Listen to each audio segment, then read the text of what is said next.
నామవాచకము పేర్లను గురించి తెలియజేయు భాషా భాగమును నామవాచకము అంటారు. ఇది జంతువుల పేర్లు కానివ్వండి, వస్తువుల పేర్లు కానివ్వండి, మనుషుల పేర్లు కానివ్వండి, కట్టడాల పేర్లను కానివ్వండి, పక్షుల పేర్లను కానివ్వండి, ఏవేని పేర్లను గురించి తెలియజేయనది నామవాచకము. కర్నూలు ఇది పట్టణం పేరు, ఇది నామవాచకము. చార్మినార్ ఇది ఒక కట్టడ పేరు, ఇది నామవాచకము. పావురం ఇది ఒక పక్షి పేరు, ఇది నామవాచకము. సీత ఒక మనిషి పేరు, ఇది నామవాచకము.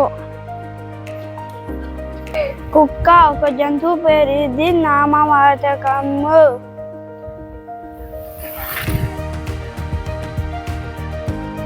సర్వనామము పేర్లకు బదులుగా వాడబడు భాషా భాగంను సర్వనామము అంటారు.